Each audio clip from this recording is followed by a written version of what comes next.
In every legend, there's a sliver of truth. In every tragedy, a forgotten warning. They Were Both Found Dead is your guide through the eerie and the unexplained, where history collides with horror and not everyone makes it out alive. I'm Ramsey, he's Adrian, and this is They Were Both Found Dead. You're probably wondering, Adrian looks different. Yeah, he's a cat. We lost the first part of the footage, but we have the second part, so it's a one-part episode. And that's really unfortunate, but it is what it is. Oh well. This episode is about Mississippi. I really hope you enjoy it. From what you missed of the lost footage, when we do our spooky horror episodes, we like to drink. It's more fun when you get drunk with us, but unfortunately, we're gonna be already a little drunk. We're gonna be already a little drunk when you come in, so that's fun for everyone. We are in a hotel room because this is my room currently. My living situation's switching up. So for a while, we're gonna be at varying locales. Doesn't matter. One other thing we talked about was Adrian went to Thailand. He had a ton of fun. Look at all these pictures and stuff he did. Thailand! I'll probably ask him about that again next time we film together since, we missed most of it. He always brings me fans on his trips, and to the listeners, this is from South Korea, and it's pretty and white and has not cherry blossoms, but almost cherry blossoms. Very simple, love it. And this one is from Thailand, and it's fabric, and it has elephants, and it's orange and green. It's so cute, and I use it in the video, so I also wanted to acknowledge why I have that. I love a good fan. I think the only other thing that you're going to be missing, really, that we talked about is a lot of conversation about Family Guy clips, but specifically this clip. Now, there are two ways we can go from here. You can give me your absolute trust, or I can get you hooked on heroin. Heroin's not bad. Not having heroin, that's what's bad. And last but not least, the least fun part about this little message I got here. When I am filming this here right now, it is January 27th, 2026, and it has been 3 days since the murder of Alex Preddy and 20 days since the murder of Renee Good. We filmed this video on December 28th, 2025, a full month ago, over a week before the murder of Renee Good. In this video, we compare horrific acts from the past to ICE. Little do we know just how timely these comparisons would be. I want to make one thing very clear. While this is a fuck-ass country who has done fuck-ass things, many of which we cover on this podcast, we also love this country. Because loving a country is loving the people, not the government. Our fellow citizens are being murdered in the streets, and on top of that, citizens are not. People born on different dirt than us, human beings, are being kidnapped by masked individuals and not being heard from. Children are being used as bait by federal officials. Our president is tweeting illegal shit, quite frankly, and American rights like the right to record and the right to protest are being stomped on. Do not do nothing. Use your voice. Use your vote. Use your time. Use your energy. If you have money to spare, we have some links below. We always try and include charity links that have to do with every topic we cover in the description of our videos. Today our links will include the Mississippi Immigrants' Rights Alliance, the Palestine Children's Relief Fund, as we do mention Palestine in today's episode, and those that have not starved or been killed yet in the genocide still need help, especially the children, as Palestine now has the highest number of child amputees per capita of anywhere in the world, as well as links to Freddy Jara's GoFundMe to support Minnesota families affected by ICE, as well as the Immigrant Freedom Fund, a U.S. nonprofit that pays immigration bonds for people detained by ICE. If you can give, please do. Fuck ICE. I want where we stand to be clear. And while we have a tiny platform, 213 subscribers, it's not a lot, but everyone should use their voice. And if you, by some miracle, are someone with a larger platform than us that happens to be watching this and you have not chosen to use your voice yet, please take this as a sign. Use your voice to help. We are in unprecedented times. Maybe it's unprecedented for you to speak about things, but it's unprecedented time. So now's the time to speak up. Now that super fun part is over, enjoy the video. It's mostly spooky shit, so hell yeah. Have fun. Bye. All right, y'all. Let's get spooky. It's even written down on the script to say that. That is a message. Okay. The Pascagoula River is one of the most quietly mysterious places in Mississippi. Locals call it the Singing River, and on still nights, if you sit close enough to the water, you can hear it hum. Soft, melodic, almost like a distant choir carried on the wind. Scientists have tried to explain it as the vibration of shifting sands or the movement of fish, but the people of the Gulf Coast know it's older than that. According to legend, the river sings because a tribe once walked into it willingly and never came back. Damn. The story goes back centuries to two tribes divided by jealousy and war. The Pascagoula tribe was peaceful, ruled by a beloved chief who had fallen in love with a princess from a rival tribe, the Biloxi. Known for their fierceness and pride, the Biloxi leader was furious that one of his own had chosen a Pascagoula man over him, and he vowed to destroy the entire tribe in retaliation. Faced with annihilation, slavery, and assault, the Pascagoula people made a choice that has echoed through Mississippi history. Instead of fighting, instead of surrendering, they joined hands at the riverbank and began chanting their death song and walked together into the water. That's scary. Wow. Mind you, this legend's like on their Mississippi website. Oh, really? So this isn't just like folklore, like this is on their government website. Hey, that's interesting. The legend says their voices never stopped, that the river swallowed their bodies, but their song remained, woven into the current, humming eternally through the marshes and the canebrakes. Okay. To this day, Pascagoula residents swear the river still sings. Some say it's strongest during storms, others say it's clearest in the fall, and if you listen carefully, they say, the melody doesn't sound sad at all. It sounds proud, like the song of a people who chose unity over fear, even in death. I don't know if I'm brave enough for that. That's creepy. That's like what's that one cult that they all killed themselves? Cult? First of all, a lot of them were forced to at gunpoint. Yeah. The story is like they chose to do this. I mean, yeah, I guess if I was faced with literally my only choice was dying in a war or being enslaved and raped or walking into a river with my people, I think I would choose that. You're right. Whether the humming comes from a natural phenomenon or something more spiritual, the Singing River has become one of Mississippi's most enduring haunted legends, a place where the past refuses to stay quiet. And Mississippi is full of places like that. Mm-hmm. Spots where the line between history and haunting gets blurred. Wow. If the Singing River is a memorial carved in water, then the Lochinvar Plantation in Pantatuck is its counterpart carved in brick and shadow. Hmm. Lochinvar sits in the northeastern hills of Mississippi, far from the Gulf Coast marshes. Built in 1386 by Robert and Margaret Gordon, the plantation quickly became one of the most prominent estates in the region. Its architecture is striking. Gothic arches, thick walls, and a looming fortress-like silhouette that looks more like something from the Scottish Highlands in the Deep South. Plantation? Ew. Yeah, so you already know what's coming. That Scottish influence was no accident. Gordon was born in Scotland, and he built Lochinvar as a testament to his heritage. Okay. But behind the beauty, Lochinvar holds a heavy and complicated past. Like many Mississippi plantations, it was built on the labor of enslaved people whose stories were rarely recorded, but whose suffering is literally woven into the land.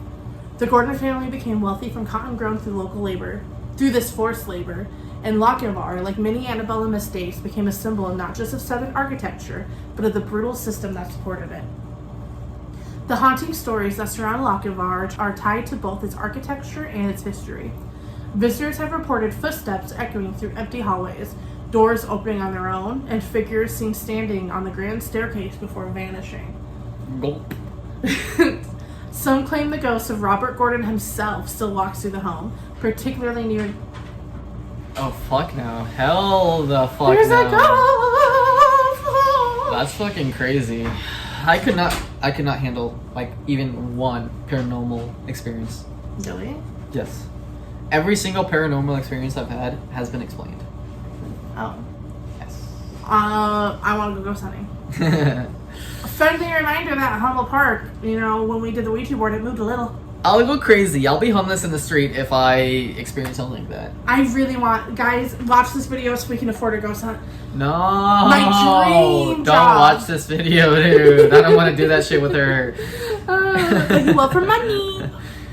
Hey, I would do it for money. Anyways, keep going. Some claim the ghost of Robert Gordon himself still walks through the home, particularly near the tower he built as a lookout through troubled times.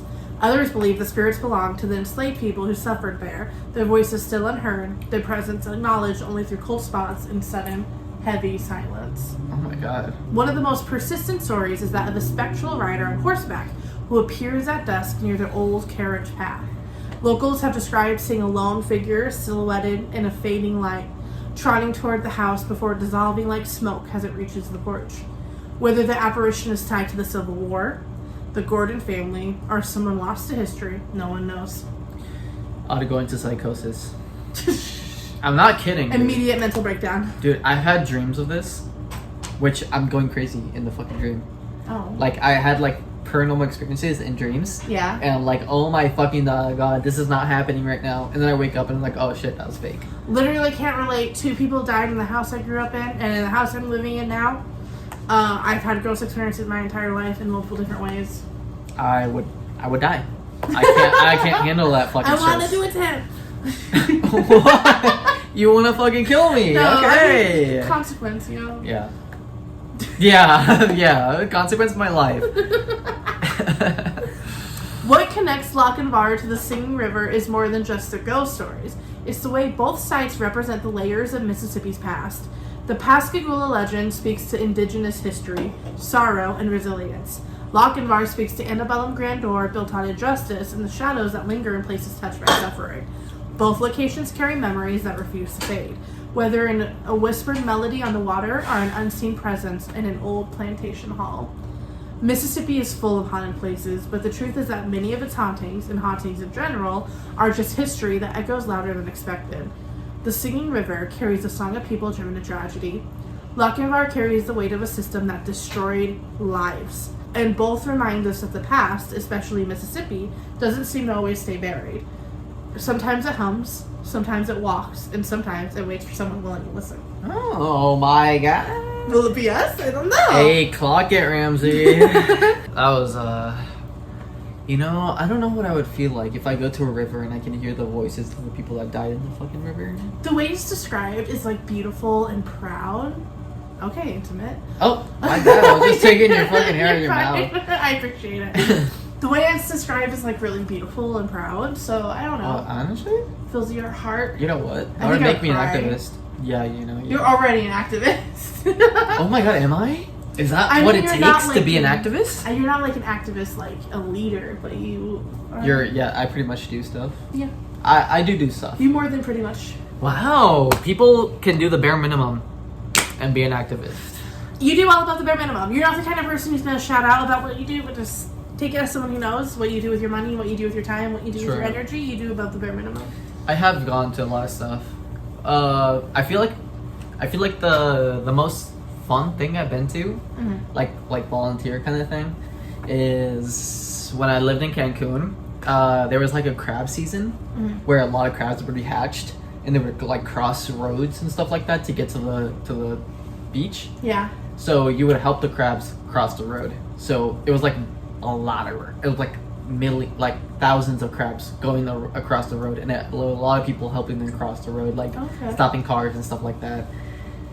And that was one of the funnest ones I've ever That done. would be fun. Yeah, seeing the crabs walk. I don't and think I've stuff ever like been that. to a fun thing. I actually am really jealous right now. Really? I've been to a dog shelter where they like 300 dogs. I mean, I've been at shelters. Yeah. That like 300 dogs roam free, and they like help. What is it called? Street dogs. Stray dogs, yeah. Stray dogs, yeah. And you would like feed them and stuff like that, and that was one of the other fun ones. What else have I done? I've given food banks and stuff like that. I don't want to be. The most I don't want to talk too rewarding much. thing I've done was when I volunteered at the women's abuse shelter, specifically for mentally ill women in Sioux City. It was years ago, but Yeah. I learned a lot. Really? I learned a lot. Oh, that's good. I feel like everybody should Yeah, at some point I love volunteer work. do Big one fan. thing. I used to clean beaches too, like in Cancun. Love that. Yeah. I think everyone can give something. I think if you make more than like $80K a year American dollars, and you don't volunteer or anything ever, then I have some questions. You got some time, dude. You I can mean, do it. You know when I was making $50K as a general manager, every single time I got paid, I found a few. Well, this is especially after the genocide began in Palestine. Oh. So I would take Shit. a couple Palestinian families, donate like $10 each. Oh yeah. Every paycheck, I would do that. I donated hefty amounts to the Palestinian cause. Because every episode we have a charity underneath, and I already plan on doing a Mississippi charity because this is Mississippi. Yeah, obviously. But we're gonna have 2 this episode, and I'm gonna put the Palestinian charity underneath. It is just so hard to see, you know? It is so bad. It's a genocide. It is. Not to Oh, mention the yeah. genocides happening in the And Congo. And Congo, in Sudan yes, right I was now. about to say that. Yes. The The most Congo. horrible. Anyways, that's a lot. So more about horribleness. Tell us about the devil. I think the devil's silencing him, so he can't. I'm about to talk. Anyways, my topic: the Devil's Punch Bowl. You Mississippians know what I'm talking about. I don't. I'm not Mississippi. I don't know how to say this word, but I'm gonna say it anyways. The Devil's Punch Bowl is a natural ravine just outside Natchez. No? I'm gonna say right now, I'm so sorry for anything that we're mispronouncing here. I googled it. I don't think you did. If it was a foreign country, I would be sorry, but I don't give a fuck about Americans, dude. But also, I do give a fuck, and I am sorry if it offends anyone. But no, we're not. We're just two bitches. As Spencer Henry says on Cult Leader, we're just two dumb bitches with a microphone. Spencer Henry? Yeah, Who the fuck is that? he does a podcast, Cult Leader. Collab. You want to collab with Spencer Henry? And why not? I don't know. Who is he? He does a podcast, Cult Leader. Cult leader. Yeah, it's spelled leader like a soda leader. And Is that his that's name? His name's Spencer Henry. Yeah. Oh, okay. Anyways, the natural ravine outside Natchez, Mississippi. In 1865, it became the site of one of the deadliest refugee crises in American history. After the Civil War ended, thousands of formerly enslaved people fled nearby plantations. Many crossed the Mississippi River to Natchez, believing Union forces would provide food, protection, and work. Instead, they were contained. Union officials established a refugee camp at the Devil's Punch Bowl.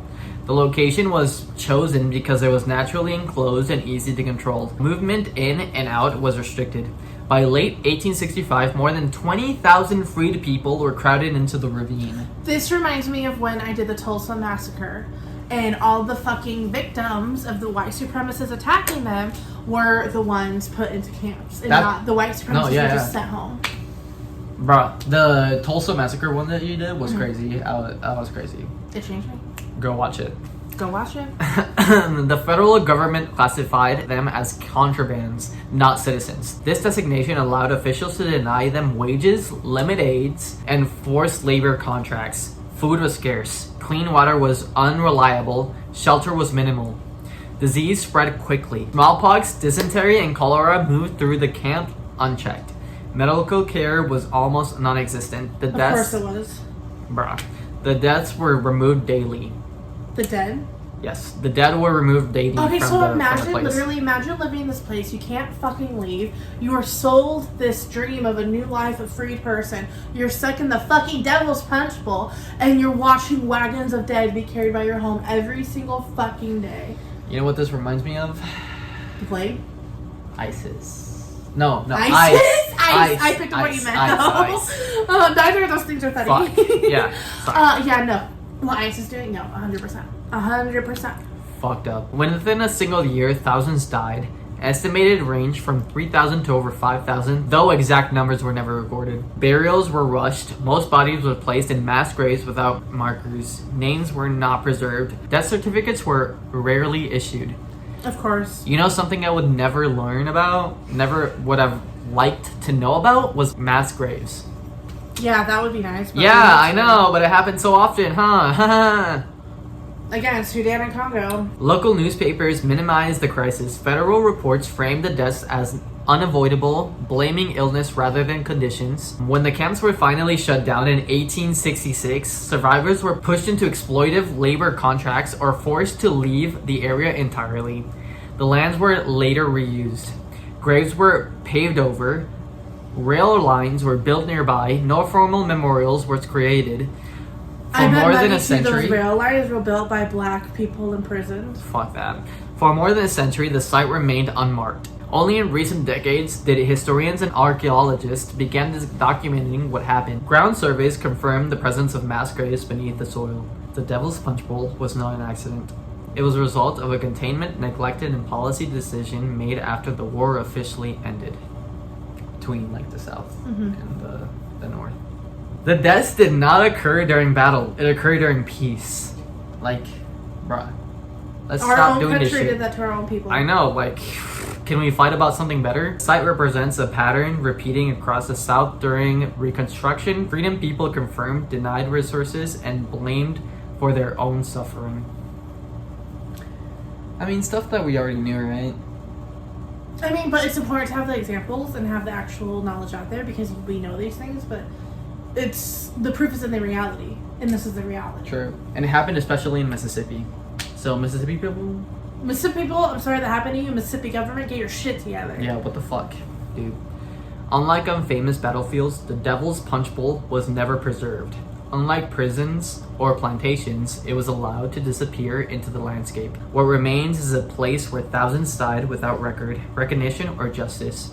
It is one of the largest mass death sites in Mississippi history, and one of the least acknowledged. I'm glad we know. Yeah, I know, right? Put a monument, dude. Tell So your- many people died. Literally, when we talk about things like this, tell your mom, tell your siblings, tell your friends, tell these things. I always, after we film these episodes, I tell like my whole family, like, this is what Adrian talked about, this is what I talked about. Isn't that fucking horrifying? So more Spread. people that know, the less likely history is to repeat. And if we know anything from what's happening right now, we need to try and keep history from repeating. I know. I feel like I read somewhere that all people thought they were living the worst year of their life. Like, Yeah. the worst years of the like, the country or something like that. I feel bad for the people that lived through World War I, World War II, and then the Vietnam War. I know. Yeah, no. Hell no. Fuck no. And the Great Depression in there. Bruh, I'll be fucking, what is it called? Recruited? What is that word? Drafted. Drafted. How old are you? 24. Things have to be really bad. 27 is the limit for drafting. I'm part of the draft. They send me email, like, send me correspondence I didn't know every that. year. That's crazy. I really didn't know that. Woman, and so I don't think a draft should exist. If it does exist, it should include men and women. Well, like, I mean, I don't think you're gonna like what I have to say right now. Okay, go ahead. But I think if we're ever in a place in the United States in the next few years where there is a draft in place, I think birthright citizenship will have been revoked long before that, and I think you'll be gone. Yeah. No, dude, I would leave willingly. Yeah, it's better to go back to Mexico than to go to war. I'm in Mexico, bitch. I'm gonna see y'all in Cancun. I mean, as a pilot in Cancun, I feel like you can make Bruh, some money. I'm hiding in the jungle, dude. I'm not going to war for no fucking fuck-ass country, dude. Just don't go in the jungle, so don't have friends. Alright. Last but not least, it's time to discuss some women's history, and per usual, it's a little racist. In the late 19th century, Mississippi made a decision that would reshape the educational possibilities for women in the South. In 1884, the state founded the Mississippi Industrial Institute and College for the Education of White Girls, which would eventually become today's Mississippi University for Women, the MUW. At the time, it was a groundbreaking move, the first state-supported college for women in the entire United States. Wow. Again, this was late 19th century. Okay, so that's progressive for the time. I can't believe it took that fucking long, but you know, whatever. I Wow. mean, even Susan B. Anthony didn't like black women. She made the march in the back. We still don't have a fucking women president in the U.S. Don't even get me started. When we're gonna look at this in the future and there is a woman president, I'm we're gonna be laughing. I'm literally gonna start crying if we talk about it. Okay. I have a cat literally named Catmilla. I can't. Cute picture right here. For many young women, this was the first real chance they had to pursue higher education. Academics, music, science, literature, beyond finishing school or private tutors. And in that sense, the MIIC was genuinely revolutionary. The school opened its doors in 1885 with fewer than 300 students, but soon became a symbol of progress. Its founders envisioned a place where women could gain practical training, teaching, nursing, the industrial arts, but also receive a classical education equal to that of men. Many early graduates became teachers across Mississippi, bringing literacy, mathematics, and arts to rural communities that desperately needed educators. Oh, Which is good. kind of weird to think about. Like, we've this whole time we've been talking about how unprogressive Mississippi is, and this was such a progressive move. Yeah. Maybe they're just super fucking racist. I don't fucking know. What year was this again? 1885. So about 15 years. Okay, after they're what still you're pretty. talking about. They're still pretty racist back in the day. Yeah. Man. Well, I mean, this was shit racist. started like in 1990. They're cool with white women. We're living like the best years of like progression. Well, I don't know, 10 years ago.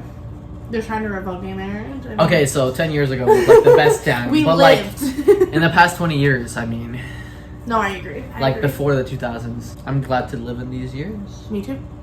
Many early graduates became teachers across Mississippi, bringing literacy, mathematics, and arts to rural communities that desperately needed educators. Others went on to become leaders in civic groups, journalists, business owners, and early healthcare professionals. In this way, the Mississippi Industrial Institute and College truly carved a path forward for countless Southern women who otherwise would have been denied opportunities their brothers took for granted. Okay, good. But the name itself reveals the darker underside. Okay, fuck. For the education of white girls. The institution's progressive stance on women existed alongside and completely within the racial hierarchies of the Jim Crow South. The school was created specifically and intentionally for white women, leaving black, brown, Hispanic, and Asian women excluded from access to higher education funded by their own tax dollars. Mississippi would not establish a public institution of higher learning for black women until decades later, and even then, segregation ensured unequal funding, unequal facilities, and unequal protections. Separate but equal is never actually equal. That's so fucking stupid, dude.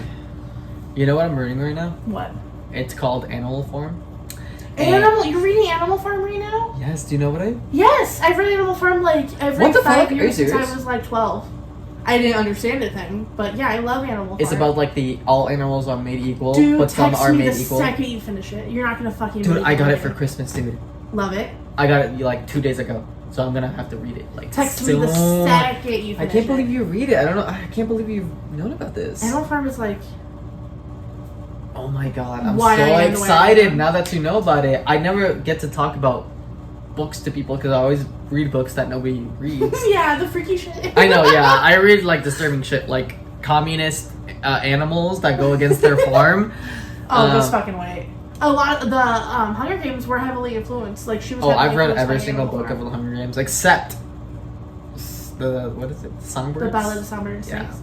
Which is the most nuanced. Yeah, I know. I'm so sorry.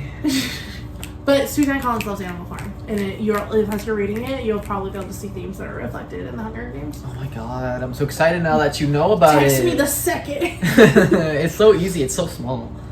I'll Like read I said, I read it the first time when I was like 12. And again, why I am the way I am today. Damn. By the context of the summary of it, that's crazy. That you read it at 12. I'm a socialist. This contradiction, equality for one group built on the inequality of another, runs through much of Southern and women's history. The MIIC became a source of pride for white Mississippians, but also a reminder that progress was not offered universally. Even after the school changed names over the years, becoming Mississippi State College for Women, and later the MUW, the legacy of exclusion remained part of its foundation. The first black students weren't admitted until 1966. That's the year my dad was born. That's how recent that was. Our That grandparents, is pretty old. our grandparents were out and about as full-grown adults when this was allowed. Aww. Nearly a century after its founding, and the year my father was born. I wrote that down. All my ancestors in 1966. Fuck. All my ancestors. Are you serious? All my ancestors in 1966 were in Mexico. Yeah. So I don't know what the Mexico thing against black people were. Probably not right. I don't think it was. I don't think it was that as bad as USA though. Maybe it was. I don't know. They faced all the barriers common to the era: isolation, hostility, and the burden of integrating a space that had never been designed for them. With that much history, progressive, oppressive, and everything in between, it's no surprise that the campus carries its own share of ghost stories. Yeah, we turned spooky. Are you prepared for Wow, that? we're going into paranormal? We're going to paranormal. The MIIC grounds are old, and many of the early buildings still stand, including Callaway Hall, Orr Hall, and the historic Ghost Walk Courtyard. Students have whispered stories for generations. Footsteps in empty dormitory hallways, locked doors that open on their own, and the strange feeling of being watched and walking in the older parts of campus after dark. One of the most persistent tales involves Callaway Hall, the oldest continuously used women's dormitory in the United States. Residents report hearing taps on the walls late at night, or the sound of someone pacing the long wooden corridors when everyone's asleep. I mean, it's the most used one, so there's probably somebody walking outside. Longest used. I feel like somebody would be outside, right? But you look outside and no one's there, and you can still hear it. Oh shit. Some claim the spirit belongs to a former house mother who kept strict watch over the girls and, if the stories are to be believed, never quite stopped. I try to justify like paranormal activity to not be scared. When something happens in front of me, I do that. But when I'm trying to be spooky, I don't do that. I don't do that ever. I try to just fight anything at any time. Because you're scared. Last time, whenever I got like the paranormal activity, I was in Veracruz, Mexico, and everything started moving. Everything started like shaking. Was it an earthquake? It was an earthquake, yeah, in the middle of the night. That means earthquake. That woke me up, and everything was shaking. And you thought demon, and then you were like, oh, yes, no, earthquake. because my bed was shaking, and I was like, That's oh my hilarious. fucking god. You thought, oh my god. What's that bitch's name from The Exorcist? Reagan. Name? You thought you were Reagan? Now you thinking you were Reagan. I thought Annabelle was possessing me, bitch. She was shaking my fucking bed. Another legend centers on the Blue Lady, a faint figure students have described drifting near the music building or across the lawn between classes. She's said to be wearing an old-fashioned gown, her features blurred, as if she stepped straight out of the school's earliest decades and never left. No one agrees on who she was, a student who died young, a teacher who dedicated her life to the college, or simply a memory echoing out of the past. Yeah. There are also quieter, sadder rumors. Soft crying heard near the old infirmary, shadows lingering in stairwells, and the sense of history pressing in around the brick paths that thousands of young women walked over the last 140 years. Damn. This 140? 140 is a long time. Shit. The haunting isn't just supernatural, it's emotional. It's the weight of stories, some triumphant, some painful, that cling to the campus. Today, the institution embraces its legacy as both groundbreaking and complicated. It helped open the academic doors for women, yet it also upheld the racial segregation that shaped so much of Mississippi's past. And like many historic southern sites, the buildings hold traces of everything that happened there, good, bad, and maybe even otherworldly. Dun dun dun dun! Yeah, so Mississippi has a lot of race stuff, sorry. Yeah, no, Mississippi, we tried, but everything is so racist. No, that's the fucking issues in Yeah, there. we tried so many dark history stuff, but The dark history do be dark. slavery. Do you have anything you would like to say before we end this? Watch the next episode. It's gonna be really good. It's about Cults! cults. I have a really good one for next episode, so All of ours are good. Fuck ICE. Know your rights. Donate to one of the charities below if you have the ability. One is a Mississippi charity, and one is for the Palestinians currently suffering a genocide. yes, support foundations. Do what you can to Not be a racist ass bitch. exactly. It's not that hard. Okay, let's not. do it. Just do It's some bare work. minimum. Take a bias test. Harvard has great bias tests. I'll include that link below too. Okay, do that. Yes. do Take a that. Harvard Yes, bias yes. test. Work on that. Thank you for being here. I'm so sorry that we're so annoying. We love you guys. We love you. If you're here, we love you. If you reached this long, you are a true fan. Literally, you must either really fucking hate us or really fucking like us. Yay! Yay! All right, guys. Thank you so much. We'll see you in the next one. Bye!